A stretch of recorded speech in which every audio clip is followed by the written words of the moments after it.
When comes to blepharoplasty കണ്ണിന് വേണ്ടിയുള്ളൊരു പ്രൊസീജിയറാണ്. ഒരുപാട് ആൾക്കാർക്ക് ഈ ഏജ് വരുമ്പോൾ കണ്ണിന് അതിൻ്റെ ഈ ഐലിഡ് താഴെ വന്ന് കണ്ണിൻ്റെ വിഷന് വരെ പ്രശ്നമുള്ളവരുണ്ട്. സോ ഇതിൻ്റെ ഒരു പ്രൊസീജിയർ എങ്ങനെയാണ് doctor? Can you just walk me through it? So as you mention, like നമുക്ക് ഏജ് ആകുമ്പോൾ ഏറ്റവും ആദ്യം വരുന്ന changes is around the eyes. അപ്പം ഈ വരുന്ന ചേഞ്ചസ് എങ്ങനെയാണെന്ന് വെച്ചാൽ ആ ഒരു സ്കിന്നിലുള്ള മാറ്റങ്ങൾ, പിന്നെ അവിടെ ഉള്ള പേശികളുടെ വീക്ക്നെസ്, മസിലിൻ്റെ ലാക്സിറ്റി, ഇതൊക്കെ കൊണ്ടാണ് അവിടെ ഓവറോൾ ഒരു ചേഞ്ച് വരുന്നത്. പിന്നെ വോള്യൂം, അവിടെ ഉള്ള ഫാറ്റിൻ്റെ വോള്യൂം കുറയും, ചിലർക്ക് ഫാറ്റ് തള്ളി നിൽക്കും. ഇതൊക്കെ കൊണ്ടുള്ള മാറ്റങ്ങൾ കൊണ്ടാണ് കാണുന്നത്.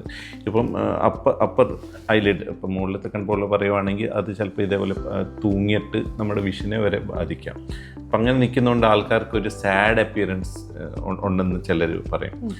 അതേപോലെ തന്നെ കണ്ണിൻ്റെ താഴെ കുഴിഞ്ഞിരിക്കുമ്പോൾ അതുകൊണ്ടുള്ള ഒരു ക്ഷീണിച്ച അപ്പിയറൻസ് ഉണ്ടെന്നുണ്ട്. ഇപ്പോൾ ഡാർക്ക് സർക്കിൾസ് ഒക്കെ ഉള്ളതുകൊണ്ട്, പിന്നെ ചിലർക്ക് ഫാറ്റ് തള്ളിയിരിക്കുന്ന ഐ ബാഗ്സ് ഉള്ളതുകൊണ്ട്. അപ്പോൾ ഇതിനു വേണ്ടിയുള്ള കറക്ഷൻ ചെയ്യുന്ന പ്രൊസീജിയറാണ് ഈ ബ്ലെഫറോപ്ലാസ്റ്റി പ്രൊസീജിയർ ചെയ്യുന്നത്.